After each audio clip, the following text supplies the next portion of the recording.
सबसे पहला रिस्क, जो सबसे बड़ा रिस्क है, जो ज्यादातर लोग गलती कर बैठते हैं, मैंने आपको कहा रिसर्च करो रिसर्च करो रिसर्च करो, ठीक है, बट आप रिसर्च नहीं करते। आपने क्या किया? हाँ, अरविंद सर ने बोला ये शेयर बहुत अच्छा है, टिप दी है, फटाफट से बिना रिसर्च के आपने पैसा लगा दिया। वो एक रिस्क है, आपने रिस्क उठाया, आपने गलती की कि आपने अपना रिसर्च नहीं किया। समझ में आ रहा है? मेरे रिकमेंडेशन पे आपने रिस्क उठा दिया, वो है रिस्क। तो आप सबसे पहली गांठ बांध लो कि मैं किसी की टिप देने पर पैसा नहीं लगाऊंगा। अगर कोई मुझे बोलता है कि शेयर अच्छा है तो मैं पहले अपनी रिसर्च करूंगा। समझ में आ रहा है? अच्छी तरह से रिसर्च करने के बाद ही मैं पैसा लगाऊंगा। सबसे पहली चीज, ये सबसे बड़ा रिस्क होता है जो कि कंट्रोलेबल है, किसी कहने पर मैं पैसा नहीं लगाऊंगा। दूसरा क्या है? एक ही कंपनी में किसी ने बोला इसका शेयर रातों रात बढ़ने वाला है, टिप। पहला तो मैं टिप पे विश्वास करके पैसा लगा रहा हूं। दूसरा, मैंने अपना सारा पैसा एक ही कंपनी में लगा दिया। ये भी एक बहुत बड़ा रिस्क है। बहुत सारे लोग सिर्फ इसलिए अपना पैसा गवा देते हैं क्योंकि एक ही कंपनी में वो इन्वेस्ट करके रखते हैं। एक पोर्टफोलियो नाम की चीज होती है, आपको नहीं पता होगा।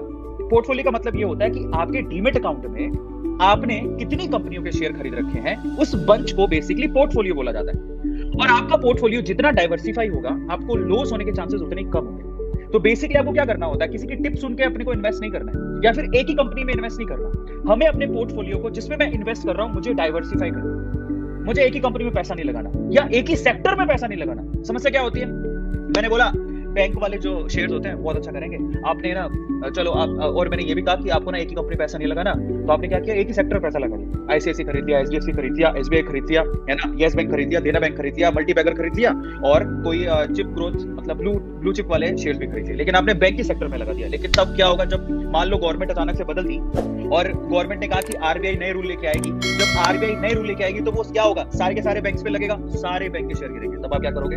इसका मतलब क्या हुआ? ऐसा नहीं कि सिर्फ एक ही कंपनी में पैसा लगाना रिस्की है, वो कभी नहीं करना। एक ही सेक्टर में भी पैसा लगाना रिस्की है।